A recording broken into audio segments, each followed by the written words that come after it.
yung compression test niya.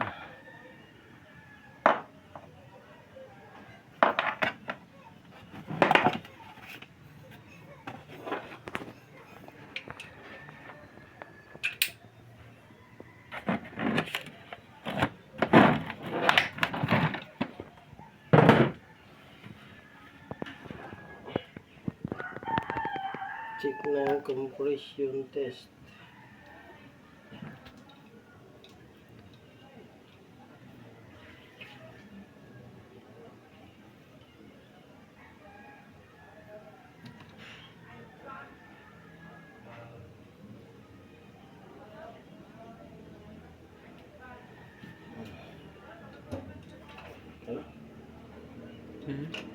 Ano? Yep.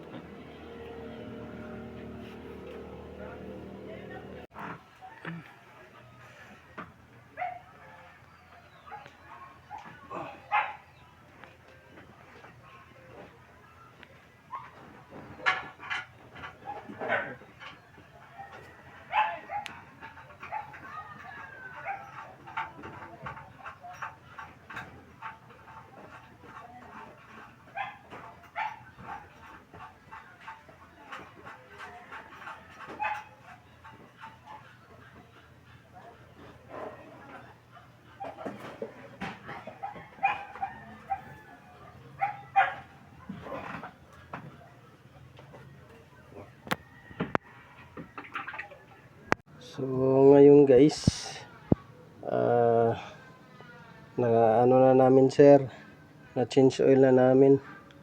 So nandito yung langis, yan. Nandun yung dala kong langis, yan. Used oil. So tapos na natin na change oil. Ngayon, i-verify natin kung hindi ba nagbago yung compression nito. So check natin yung compression. Sige.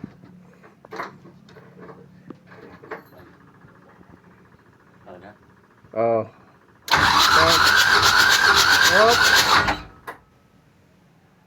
So, yung compression niya, ayan, is 225. So, 225 PSI. Ang compression niya sa number 1.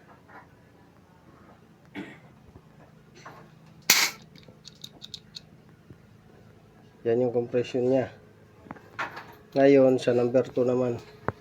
So, ngayon, sa number 2 naman tayo. 225 kanina sa number 1. So, number 2 tayo. Ngayon, kabit na natin dito. Pwede mo. So, yun. Crank.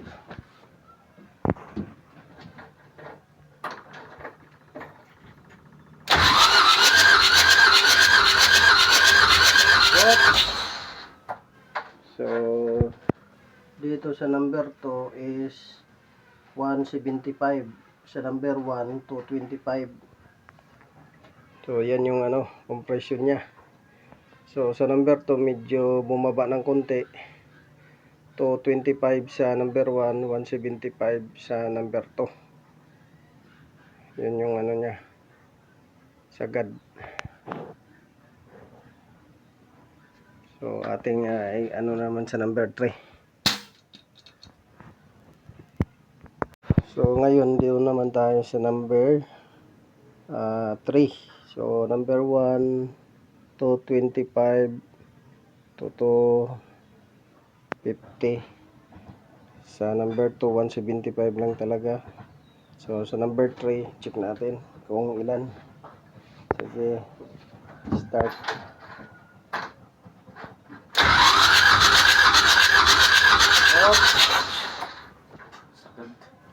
So, malakas sa number 3. Ayan, halos sumagad yung niya, compression. Lakas. So, ulitin natin mamaya yung number 1 at saka 2. Kung magme-maintain pa ba siya sa ganong pressure. Kasi medyo mababa yung number 2. So, yun yung natin. Check nga mamaya yung number 2. So So ngayon sa number 4 naman tayo. Mag-check ng compression niya. So ang purpose natin ito, kaya chine-check natin yung compression niya, is kung may nagbago ba ng compression simula nung nahaluan siya ng diesel, yung oil. Kasi may tendency yun na gagaspang yung gilid ng piston ring at saka yung chamber niya, wall. So yung piston wall niya gagasgas pagka may halong diesel na. So check natin ngayon kung mataas pa rin ba yung compression niya. So cylinder number 4 na ito. So yan, sige, crank say.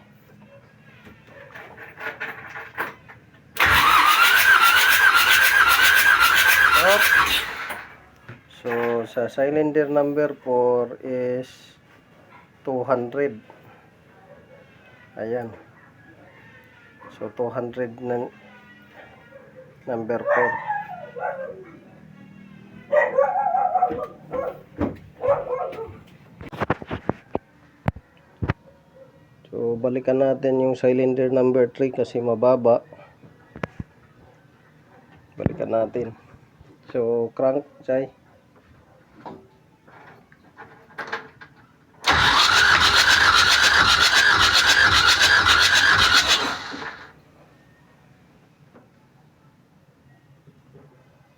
So yan, kanina is 175, ngayon naging 150 na lang tuloy. 150. Ulitin natin.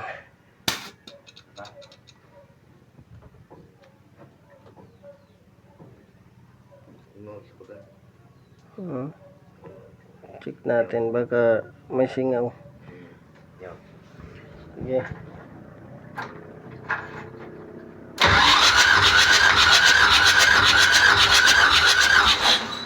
Wala, yan lang talaga siya.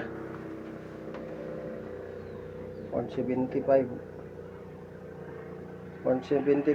225. So cylinder number 1 ito is 225. Number 2 175 kanina, ngayon 150 na lang mahigit, 160 ay 170. So 175, 225.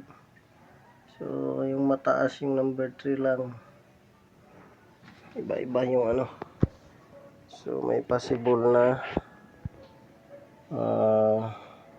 either barbula or piston ring ang kumayod.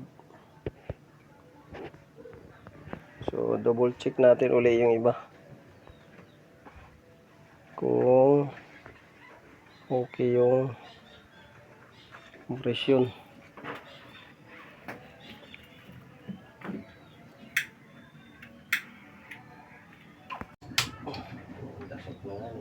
Bisan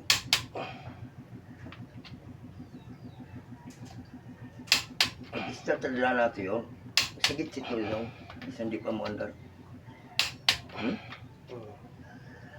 So, pag yun nahugot yun. Sobra ini sa buwan. 100 lang ano doon. Gawas ko. Diyan ni siya 115. 100 manan ini.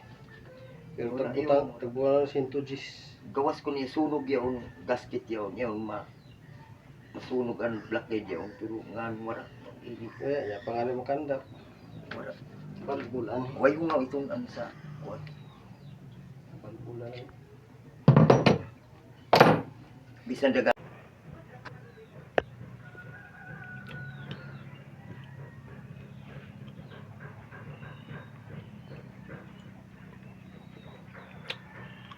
Tangtang nga dyan tanan kuan cylinder head bolt.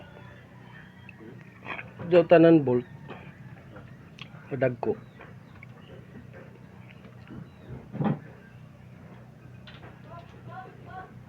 Di medyo sila maghalo-halo kay lain ramanan kuan. Agba tanan kuan. Mahaba tsaka maiksi. Tsaka yung may kalawang sa labas yan. Pagka yung itim sa loob.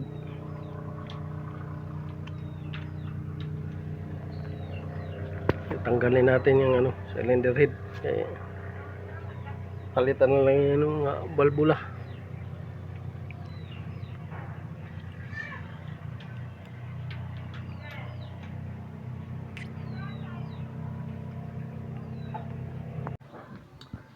Yan sir. So suggestion ko tsaka recommendation ni sir, iparepis ra ka na to ini. Parepis ra ka na to para sigurado. So ini balbula ini amo tag test kung sa leaking diri, wayay leak diri sa balbula. Tagbabara na mo din ng diesel kilid, ya mo hubas ang diesel. So diri wayay leak ini waya ini waya hanto dito sa ikaupat, wayay leak ni siya. Amo tagbabara ng diesel, ya mo hubas. Tapos kuman amo tagdudahan nan ini isa kuan ini ja surface kay ani ja surface diri banda sugod diri anto diri is dili ko pantay diri. So jay uneven surface niya. So recommend ko ra kanina na kuan base na amoy hinungdanan na waya compression niya. Ayan guys, chinik natin kung may leaking yung balbula. So chinecheck natin, nilagyan natin ng diesel or tubig, pero kanina diesel yung nilagay natin. Yan. Pero ngayon tubig na. Kailangan ay bubula yan or magbabawas. Yan. Mula dyan dito dyan. So far wala pa tayong nakita na abnormalities na nagbawas ng tubig. So yan, wala pa.